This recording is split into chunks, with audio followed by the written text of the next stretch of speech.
안녕하세요. 이번 시간에는 심리 측정의 기본 개념에 대해서 함께 살펴보도록 하겠습니다. 자, 일단은 여기 이제 표지에 나와 있는 것처럼 가장 이제 우리가 심리 측정 평가의 가장 첫 번째 파트로서 요거를 배우는 것이다라고 하는 거를 알아두시면 되시겠고요. 자, 일단 교재로 돌아와서 1번 파트 검사 측정 평가라고 하는 것이 무엇인가 개념부터 한번 살펴보도록 하겠습니다. 자, 일단은 네모 1번에 있는 심리검사, 심리평가의 개념 보시게 되면요. 검사부터 나와 있네요. 검사라고 하는 것은 무엇인가? 심리검사이기 때문에 검사의 의미가 어떤 것인지부터 소개가 되고 있습니다. 일단 검사라고 하는 것은 우리가 어떤 행동이라던가 속성을 평가하기 위해, 측정하기 위해서, 재기 위해서 쓰는 모든 도구와 기술 같은 것을 다 이제 검사라고 한다라고 하는 거 잘 알아두시면 될 것 같아요. 어떤 것이든 우리가 그것을 재려고 할 때, 측정하고자 할 때 사용하는 모든 도구와 기술 같은 거, 그런 것들을 검사라고 생각해 주시면 되겠고요. 그렇기 때문에 인간의 심리라고 하는 것을 측정하기 위해서 쓰는 모든 도구나 기술, 절차라고 하는 것을 심리 검사라고 할 것이다 라고 하는 것을 저희가 잘 여기에서 유추를 해주시면 되겠죠. 자, 그 다음에 이제 동그라미 2번을 보시게 되면요. 검사에 관련된 개념들, 심리검사라고 하는 것을 공부하기 위해서 어떤 개념들을 미리 알고 있어야 되는가에 대한 종류가 나와 있습니다. 일단은 기억에 있는 검사 논리라고 하는 건요. 어떤 행동이라던가 속성이라고 하는 것을 재기 위해서, 즉 재기 위해서 쓰는 어떤 논리라던가 이론 같은 것, 그런 것들을 의미를 한다라고 보시면 되겠고요. 조금 심리검사에 있어서 좀 추상적이긴 하지만 가장 본질적인 부분을 담는 것이 바로 검사 논리다라고 생각해 주시면 되겠습니다. 두 번째 있는 검사 도구라고 하는 거, 우리가 이제 인간의 심리라고 하는 것을 측정을 하기 위해서 어떤 구체적인 검사 종류라고 하는 것을 채택하게 될 것인가 관련되는 개념인데요.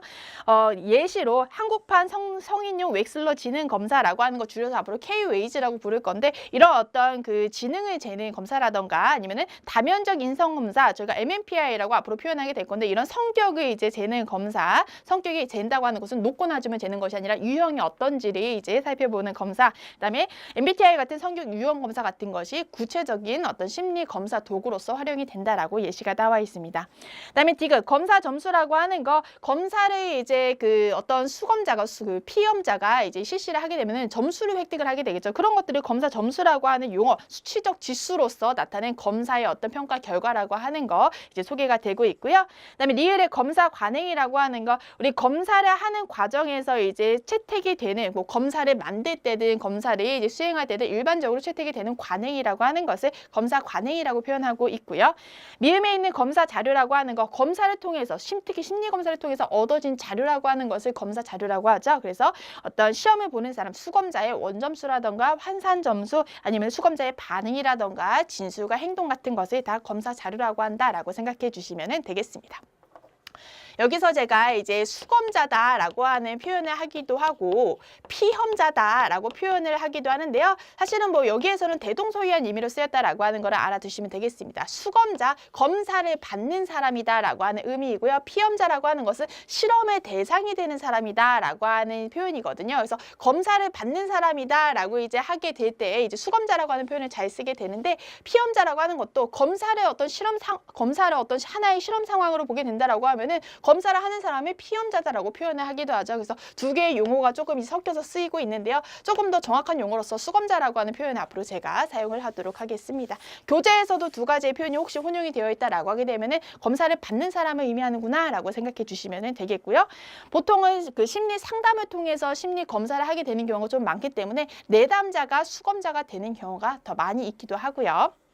그래서 용어에 대해서 한번 정의를 드렸고요. 저희는 관련돼서 이 파트에서도 문제가 한번 기출이 되었던 적이 있기 때문에 어떻게 문제가 나왔는지 한번 살펴보도록 하겠습니다. 수검자의 원점수, 환산점수, 검사 자극에 관한 수검자의 반응, 진술 및 행동을 지칭하는 용어를 골라라 라고 하게 될 때 검사 자료라고 하는 것을 골라내는 문제가 2016년도에 한번 출제가 되었던 적이 있습니다. 그래서 이런 이제 어렵지 않은 수준으로 문제가 출제되는 파트이기도 한데요. 조금 이제 이 파트에서 주의하셔야 되는 거는 앞으로 공부하실 것들의 어떤 이론적인 개념들의 어떤 종류라던가 이런 것들이 조금 지엽적으로 나열되어 있는 부분이 있습니다. 근데 지엽적인 부분이라고 해도 그걸 그대로 넘기게 된다고 하면은 고득점을 하기가 좀 어렵거든요. 그래서 하나하나 교재의 내용을 찬찬히 수업과 함께 눈으로 훑어가시면서 내가 놓치지 않은 부분이 있진 않은지라고 하는 거를 다시 한번 검토를 해주시는 게 좋겠다라고 말씀을 드리고 싶습니다. 자, 그 다음에 양가로 2번으로 넘어가서 심리검사의 이해라고 하는 거 표현을 한번 살펴보려고 하는데요. 자, 일단은 심리검사에 의해서 기억에 있는 부분 밑줄 쳐보실게요. 인간의 심리적인 속성이라고 하는 거, 인간의 어떤 추상적으로 표현될 수밖에 없는 인간의 심리적인 속성이라고 하는 것을 보다 객관적이고 정확하게 나타내기 위한 과학적 방법을 바로 심리검사라고 한다라고 하는 거. 심리검사라고 하는 건요, 객관적이고 정확하게 심리를 나타내기 위한 과학적 도구라고 하는 거 다시 한번 기억해 주시기를 당부를 부탁드리겠습니다.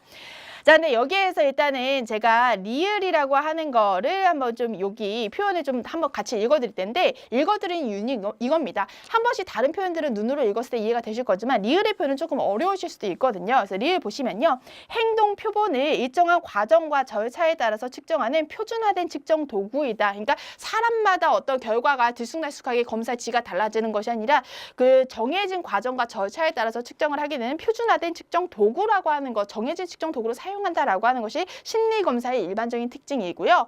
오른쪽에 보시면은 심리 생리적 특정 방식은 자기 보고 편파가 적다라고 되어 있는데, 심리 생리적 측정 방식이라고 하는 것은 무엇이냐면요, 심리 검사를 하게 될 때 나는 이런 성격을 가지고 있습니다, 나는 어떤 상황을 더 선호합니다, 본인이 스스로 진술하는, 보고하는 그런 방식의 조사가 아니고, 어떤 심리 검사를 하게 될 때 그 심리 검사를 받는 수검자가 어떠한 지금 그 생리적인 신호를 보내고 있는지, 신체적인 신호를 보내고 있는지를 어떤 뇌파 탐지기라던가 혹은 어떤 맥박 그 박동기 탐지기라 같은 것을 붙여가지고 바로바로 그 생체의 신호라고 하는 것을 입력하게 만드는 그런 어떤 측정 방식이라고 하는 것을 심리 생리적 측정 방식이라고 표현을 하게 되거든요. 그래서 이런 방식은 사람들이 자기 의도대로 어떤 은폐하거나 조작할 수가 없는 것이기 때문에 자기가 직접 그 내용을 응답함으로써, 보고함으로써 일어날 수 있는 어떤 그 편파적인 결과 혹은 이제 왜곡된 결과라고 하는 것이 적을 수 있다라고 표현을 하고 있습니다. 그래서 특히 여러 가지 검사 도구들 중에서도 심리 생리적 측정 검사 도구라고 하는 것은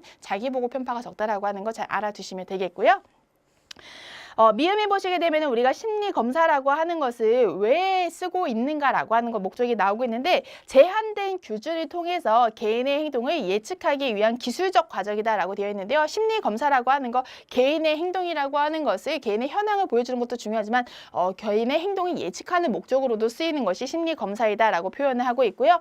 제한된 규준이라고 하는 거, 그냥 아무것도 정해지지 않은 상태에서 굉장히 자유로운 상태에서 하는 것이 아니라 일단은 정해진 어떤 과정과 절차에 의해서, 또 기준에 의해서 수행되는 것이 이제 심리검사이다라고 표현을 하고 있습니다. 그렇기 때문에 이 굉장히 엄격한 절차, 과정과 도구를 사용해야 되는 그런 사용자의 자격은, 검사를 시행하는 사람의 자격은 검사 종류에 따라서 제한이 될 수밖에 없겠죠. 그 내용이 미음에 나와 있고요.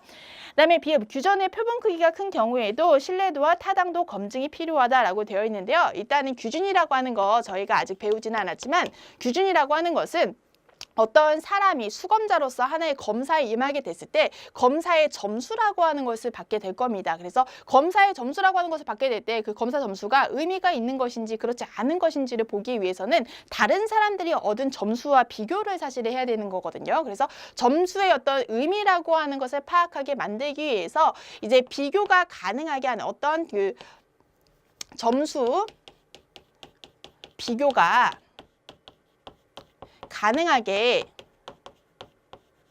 만드는 미리 설정된 집단이 있어요. 심리검사를 만드는 사람들이 설정한 그 집단들이 있거든요. 그래서 그 집단을 의미하거나 아니면 그 집단들이 보이는 그 점수라고 하는 것, 집단의 점수라고 하는 것을 의미하는 것이 규준이다라고 생각을 하시면 되겠습니다. 그래서 이런 규준에 의해서 사람들의 어떤 심리검사 점수라고 하는 것을 비교해야 의미성을 도출할 수 있다라는 측면에서 이 규준이 나오는 건데, 이 규준이라고 하는 것의 원래 의미는 사실은 이런 것이지만, 저희가 전반적으로 어떤 심리검사에서 규준이다라고 하게 될 때는 이러한 점수 비교가 가능하게 미리 사전에 정의해서 만들어도 어떤 집단의 어떤 특성이라던가 점수라던가 아니면 검사의 절차라고 하는 것을 조금 더 이제 큰 범위에서 규준이라고 언급하는 경우 있다는 거, 그것도 알아두시면 되겠습니다.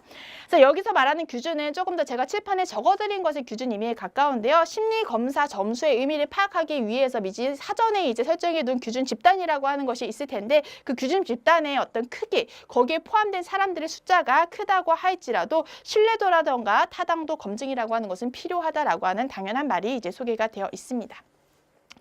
자, 동그라미 2번 보시게 되면요. 심리검사의 기능이라고 하는 거 나와 있는데요. 아까 저희가 미음에서 제한된 기준을 통해서 개인 행동을 예측하기 위한 것이 심리검사이다라고 표현했는데 여기에 더해서 심리검사를 쓰는 이유 첫 번째, 상담자의 주관적 판단에 의한 오류를 방지하기 위해서 객관적인 검사를 통해서 상담자의 판단을 한번 이제 알아본다. 적절한 것인지 그렇지 않은 것인지를 분별해 본다라고 하는 의미가 있는 거고요.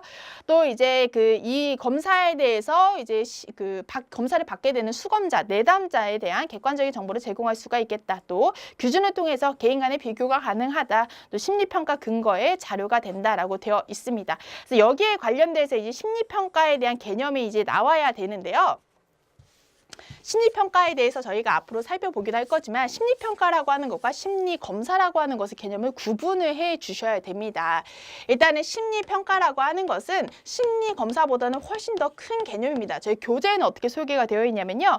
양가로 3번의 심리평가에 대한 이해를 한번 보실게요. 심리평가라고 하는 것은 어떤 대상, 우리는 심리검사이기 때문에 사람이라고 하는 인간이라고 하는 대상이 되겠죠. 수검자라고 하는 사람이라고 하는 대상에 대한 다양한 정보를 얻어서 종합적으로 기술하는 과정이라고 하는 것이 심리평가다라고 되어 있습니다. 그래서 수검자에 대한 정보를 얻은 거를 바탕으로 그 수검자를 종합적으로 이제 설명하거나 기술하거나 평가하고자 하는 것이 심리평가인데요.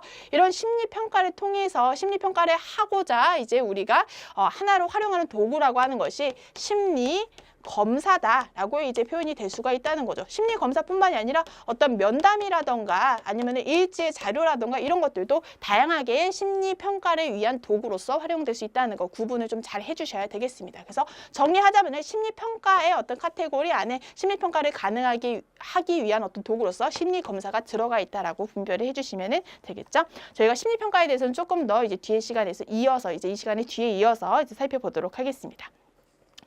자, 지식인 박스에 보시게 되면요. 심리검사라고 하는 것과 관련된 심리 용어라고 하는 것이 나와 있는데요. 심리검사를 하게 될 때 그 심리검사를 수행하는 수검자뿐만이 아니라 상담자, 그러니까 심리검사를 시행하는 사람의 영향이 굉장히 지대할 수 있겠다라는 것을 이제 지적하는 심리적 효과 3가지가 나와 있습니다. 일단은 첫 번째는 피그말리온 효과라고 하는 것은 무엇이냐면요. 어떤 사람이 다른 사람에 대해서 기대를 하고 있으면은 그 기대 때문에 그 다른 사람이 보여주는 어떤 결과의 정도가 달라질 수가 있겠다라고 하는 것이 피그말리온 효과이거든요. 이 피그말리온 효과라고 하는 것은 그리스 신화의 피그말리온이라고 하는 조각가의 사례에서 신화에서 이제 설화에서 나오게 된 건데요. 피그말리온이라고 하는 조각가가 굉장히 유능한 조각가가 있었는데 본인이 대리석을 깎아갖고 이제 예쁜 이제 여자 모양의 이제 그 대리석 조각을 만든 거예요. 근데 본인이 만들어두고도 너무너무 아름다워가지고 그 조각상하고 사랑에 빠지게 된 거죠. 그래서 너무도 그 사랑이 이제 애틋하고 열렬하다 보니까 그 아프로디테라고 하는 여신이 그 피그말리온의 사랑을 너무 이제 가엾게 여겨서 그 조각상을 이제 사람으로 바꾸어줬다라고 하는 이제 설화가 있습니다. 그래서 거기에서 이름을 따가지고 피그말리온 효과라고 하는 이름을 붙이게 된 건데요. 피그말리온이 그 조각상에 대해서 무한한 애정과 사랑을 이제 보여주어서 그 조각상이 사람이 되었듯이 그 설화에서 되었듯이 내담자에게 상담자도 혹은 수검자에게 시행자도 어떤 기대를 지속적으로 표출하게 될 때 그 기대의 방향으로 내담자의 결과가 변형될 수 있다는 것을 피그말리온 효과다라고 표현을 하고 있습니다. 다른 말로는 로젠탈 효과다라고도 똑같은 이제 현상인데 표현하고 있다는 것도 알아두시면 되겠고요. 시험에서는 피그말리온 효과와 로젠탈 효과 둘 다 잘 나오는 표현이기 때문에 기억해 두시면 되겠습니다.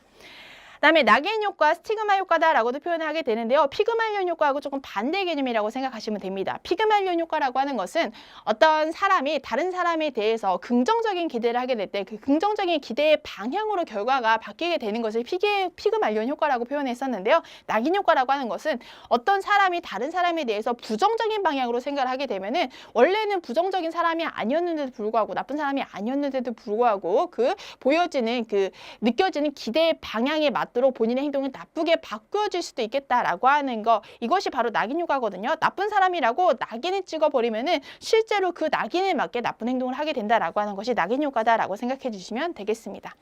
그다음에 위약 효과라고 하는 것은 무엇이냐면요. 가짜 약 효과다, 플라시보 효과다라고도 표현을 하기도 하는데 약을 먹었는데 사실은 그 약에 효능이 없는 가짜 약이었어요. 근데 가짜 약이었음에도 불구하고 그 약을 진짜로 알고 먹은 사람들은 효과를 보이기도 한다는 것이죠. 그래서 이런 것들이 이제 위약 효과다라고 표현하게 되는데요. 어떤 그 수검자에게 혹은 내담자에게 어떤 처치를 가해두고 근데 효과가 있는 조치가 아니라 그냥 단순하게 처치 자체를 가해두었는데 그 처치가 내담자의 심리에 영향을 미쳐가지고 다른 결과를 낼 수도 있겠다라는 것을 설명하는 것이 위약 효과, 플라시보 효과다라고 생각을 해주시면 되겠습니다. 그래서 심리 검사에서 이제 그 심리 검사를 시행하는 시행자, 즉 상담자가 이제 주의해야 되는 효과들에 대해서 3가지 나열을 하는 파트였습니다. 관련된 문제를 좀 풀어보도록 하겠습니다. 자, 일단은 심리검사에 관련된 문제를 조금 풀어보려고 하는데요. 심리검사에 관한 설명으로 옳지 않은 것을 골라라 라고 하는 2014년도의 문제가 있었습니다. 일단은 1번부터 보시겠습니다. 검사 명칭이 같아도 측정 내용이 다를 수가 있겠다라고 하는 거, 요거 맞는 표현이고요. 뭐 예를 들어서 사람도 똑같이 뭐 수잔이라고 하는 이름을 가지는 사람이 뭐 A도 있고 B도 있고 C도 있고 여러 가지 사람들이 동일한 이름을 쓸 수가 있겠죠. 그래서 그런 것처럼 동일한 어떤 검사 명칭을 쓰는 검사라고 할지라도 실제로 측정하는 내용이 다를 수 있겠다라고 하는 거 당연히 맞는 내용이 되겠습니다. 그다음에 심리 생리적 측정 방식은 자기 보고 편파가 작다라고 하는 거 저희가 수업하면서 이미 설명을 드렸고요. 맞는 표현입니다. 그다음에 3번째 심리적 구인 구조라고 하는 것은 직접적으로 측정이 가능하다라고 되어 있는데요. 심리적 구조라고 하는 거 심리 내부의 어떤 심리를 구성하는 구성 요소라고 하는 것을 좀 어려운 말로 구인이다라고 이제 표현을 하기도 하는데 심리적 요소를 구성하는 요인이다라고 해서 구인이라고 부르기도 하는데 그런 것들은 직접적으로 측정이 가능하지 않습니다. 왜냐? 인간의 심리라고 하는 것은 우리가 눈으로 볼 수 있는 것이 아니기 때문이죠. 우리가 인간의 심리를 측정할 수 있는 방식은 본인의 심리라고 하는 것에서 응답자가 실제로 이제 본인이 응답하기를 기다리기를 하거나 아니면은 이 사람이 이제 지금 현재 보이고 있는 행동을 통해서 눈에 보이는 행동을 통해서 이 사람의 심리라고 하는 것을 미루어서 유추해 볼 뿐인 거죠. 그래서 직접적으로 측정 가능한 개념은 아니다라고 하는 거 알아두시면 되겠습니다. 4번째, 규준의 표정 크기가 큰 경우에도 신뢰도와 타당도 검증이 필요하다라고 저희가 이미 살펴봤고요. 5번째, 사용자의 자격은 검사 종류에 따라서 제한되어야 된다. 굉장히 검사의 어떤 그 절차라던가 규준이라고 하는 것이 엄격하게 정해져 있기 때문에 그런 것을 고려할 때 검사 종류에 따라서 사용자의 자격이라고 하는 것은 제한되어야 되는 것이 맞겠죠. 그래서 다 맞는 것인데 3번의 서술만 틀린 걸로 골라내는 문제가 있었고요. 자, 그 다음에 심리검사 장면에서 로젠탈 효과, 피그말리온 효과와 관련된 설명으로 옳은 것을 골라라 라고 하고 있는데요. 이 중에서는 검사자의 기대가 검사 결과에 영향을 미친다라고 하는 거, 이거를 골라주셔야 되겠고요. 나머지 것들은 이제 다른 개념들을 설명하고 있는 것을 한 번씩 살펴보겠습니다. 검사자의 판단이 양극단보다는 가운데로 몰린다. 심리검사를 시행하든 어떤 검사를 시행하든 간에 어떤 사람들의 분포를 보게 되면 항상 중간의 답안으로 이제 사람들이 몰리는 그런 경향들이 있거든요. 그래서 이런 것들은 중심화 경향 혹은 집중화 효과라고 하는 걸로 이름을 표현하고 있고요.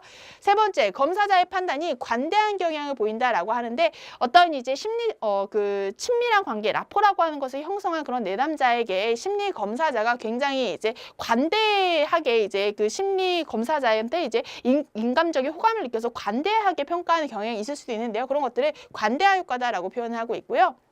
4번째, 검사 결과는 검사 내용이 같아도 검사 형식에 따라서 달라질 수가 있겠다. 그러니까 측정 도구에 따라서 달라질 수도 있는 오류이기 때문에 측정 도구에 의한 오류다라고 표현을 하고 있습니다. 5번째, 수검자의 선행 경험이 수검자가 이 검사하기 전에 어떤 경험을 하고 왔는가에 따라서 결과에 영향을 미칠 수가 있겠다라고 하는 것은 이원 효과다라고 하는 이름으로 표현할 수 있다는 거 알아두시면 되겠습니다. 자, 그래서 간단하게 심리 검사 관련된 그런 문제들을 2가지 풀어보셨고요. 이제 심리 평가에 대한 이해를 좀 넘어가 보도록 하겠습니다. 심리평가라고 하는 거 저희가 아까 배워봤던 것처럼 심리 어떤 검사를 하는 거를 다 포괄하는 그런 개념이고요. 어떤 인간 대상에 대해서 다양한 정보를 얻어가지고 종합적으로 기술하고 평가하고자 하는 과정이 심리평가라고 하는 거 기억해 주시면 되겠습니다. 자, 동그라미 2번에 보시게 되면요. 심리평가의 기능이라고 하는 것이 나와 있는데요. 어떤 그 내담자나 수검자에 대해서 다양한 정보를 얻어가지고 우리가 왜 도대체 기술하고 평가를 하고자 하는가.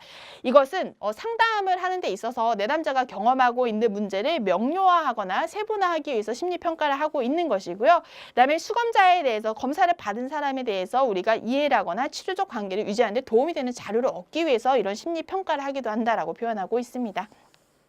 그다음에 상담 계획을 세우거나 상담 결과 효과를 평가하기 위해서 심리 평가를 하기도 하고요. 그다음에 그 심리 검사와 심리 평가를 받는 동안 그것에 임하는 내담자에게 통찰의 기회라고 하는 거, 깨닫게 하는, 스스로 깨닫는 기회를 제공하기 위해서 심리 평가를 하기도 하고요. 또 개인의 어떤 수검자의 인지적 기능과 감점을 평가하기도 한다라고 하는 거, 이런 것들을 위해서 심리 평가를 수행한다라고 생각해 주시면 되겠습니다. 우리가 심리 평가라고 하는 것과 심리 검사가 다르다라고 표현했었는데요. 심리 검사를 받는 사람은 수검자다라고 이제 표현을 하게 된다라고 하면은, 사실은 심리 평가라고 하는 것을 받는 사람은 이제 피평가자다, 평가를 받는 사람이다라고 이제 표현을 해야 되는 것이 좀 더 옳은 표현이긴 한데요. 그래도 심리 평가를 한다라고 하게 될 때 심리 검사라고 하는 것이 꼭 들어가는 이제 기능적인 요소 중에 한 가지이기 때문에 굳이 피평가자라고 하는 요소를 쓰지 않고 심리 평가에서 심리 평가의 하나의 방법으로서 이제 심리 검사를 받는 사람이다라고 해서 수검자라고 하는 용어를 같이 혼용하고 있다는 것도 그냥 참고로 알아두시면 되겠습니다.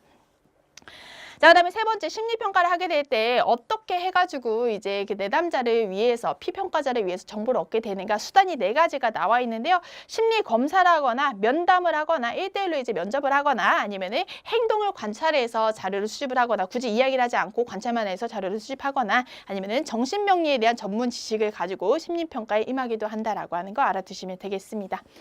자, 지식인 박스에 보시게 되면은 이제 심리적 구성 개념에 대해서 소개가 되고 있는데요. 심리적 구성 개념이라고 하는 거, 인간의 심리라고 하는 것은 사실은 굉장히 추상적인 존재이기 때문에 인간의 심리가 어떻더라라고 하는 것을 눈에다가 보이는 형태로 꺼내서 이제 저희가 설명할 수가 없겠죠. 그래서 이 심리라고 하는 것이 어떻게 구성이 되어 있는가라고 하는 것을 설명하는 것을 이제 심리적 구성 개념이다, 추상적으로 만들어진 이러이러한 개념들이 있다라고 소개를 하고 있는데요. 여기에 예시에서는 어떤 개인의 성실성이라던가 외향성, 이런 여러 가지 요소들로 개인의 심리가 이제 구성이 되어 있다라고 학자들이 설명 시도를 하였던 그런 부분들을 소개를 하고 있는데요. 이런 것처럼 학자들이 정의하기에 심리라고 하는 것은 이런 요소들로 구성이 되어 있다라고 정의를 하게 된 것을 심리적 구성 개념이다라고 표현을 하고 있습니다. 저희가 아까 문제에서 풀어본 것은 심리적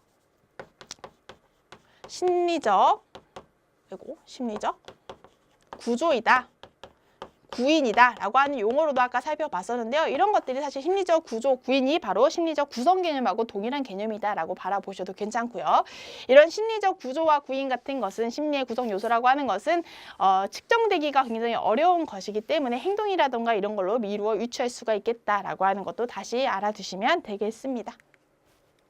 자, 2015년도 문제입니다. 심리검사 제작 과정이라고 하는 것을 순서대로 올바르게 나열한 것을 골라라 라고 하고 있는데요. 교재에서는 아직 나오는 파트는 아니지만 그래도 우리가 심리검사와 평가라고 하는 것을 배우는 파트이기 때문에 우리 심리검사라고 하는 것이 어떤 순서로 제작되고 있으며 또 이런 제작 순서에서 우리가 유의해야 되는 점이 무엇인가라고 하는 것을 앞으로 계속 이어서 학습하기 위해서 미리 좀 끄집어내가지고 여기에서 심리검사의 제작 과정에 대해서 기출했던 문제를 좀 소개를 드리고자 합니다. 심리검사 제작 과정을 순서대로 올바르게 나열해라 라고 하고 있는데요. 일단은 첫 번째 단계는 이겁니다. 심리검사를 왜 이거를 받는 사람들이 수행하게 되는지, 이 검사의 목적이라고 하는 것을 구체적으로 일단은 목적을 정해야 될 것이고요. 그 다음에 두 번째, 검사를 정하려고 한다고 하면은 검사를 실시할 형태라던가 검사의 길이, 이걸 검사를 하고서는 사람들이 보일 반응의 형태 같은 어떤 검사 설계와 계획과 관련된 내용들을 미리 결정을 해 두어야 되고요. 그 다음에 이제 문항을, 심리검사를 실제로 실시를 하기 위해서는 미리 문항을 준비해서 분석 과정을 거쳐야 되겠죠.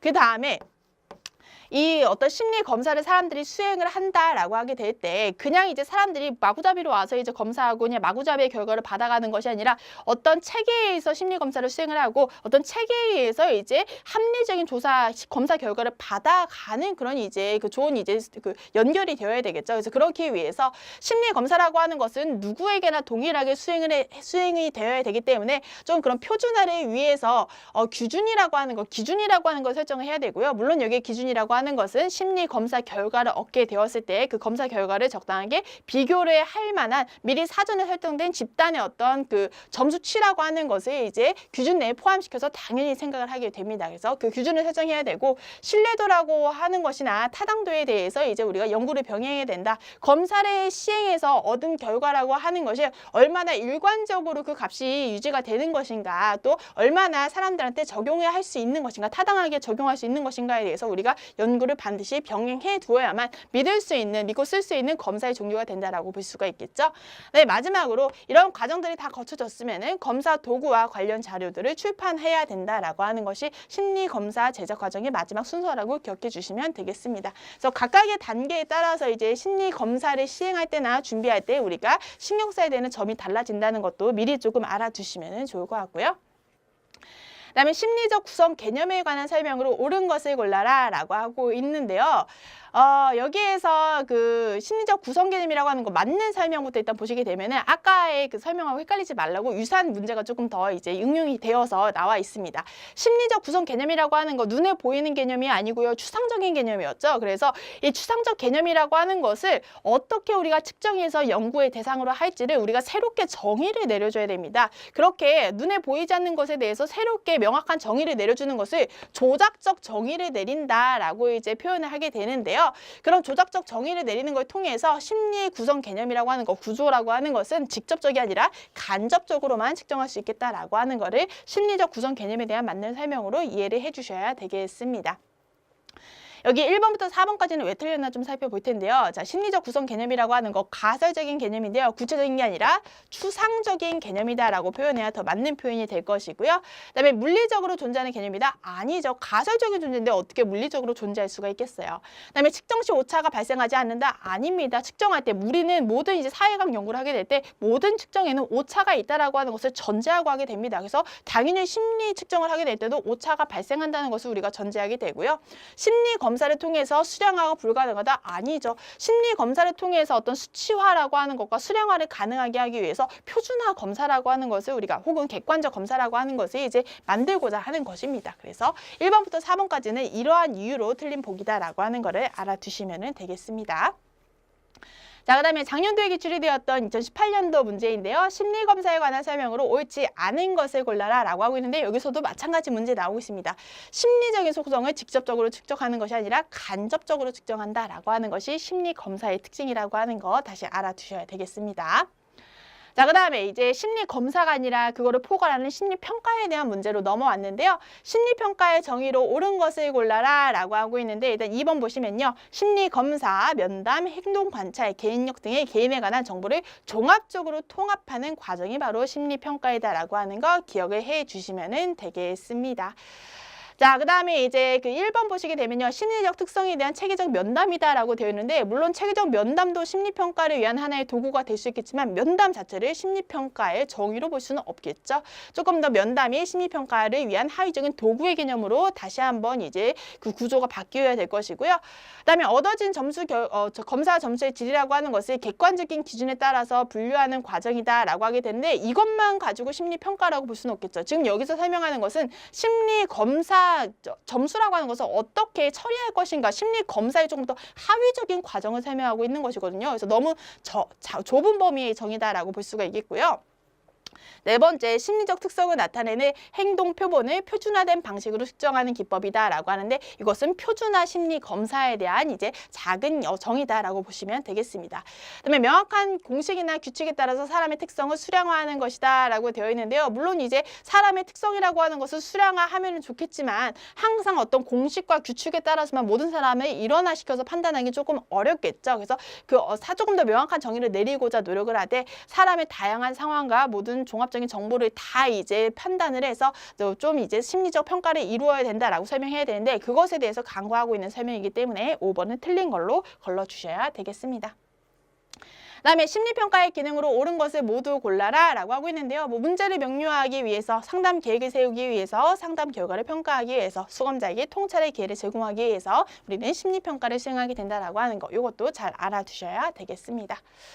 자, 마지막 문제입니다. 심리평가의 구성 요소에 포함되지 않는 것을 골라라 라고 하고 있는데요. 이 중에서는 의학적 평가라고 하는 거 골라주셔야 되겠죠.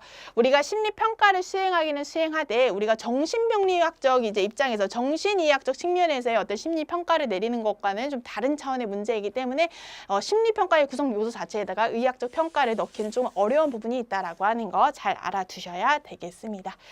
자, 그래가지고 이번 시간에는 이렇게 저희가 심리평가의 기능까지 해서 내용 살펴보도록 하고요. 다음 시간에는 정신상태 평가부터 다시 이어서 학습해 보도록 하겠습니다. 고생하셨습니다.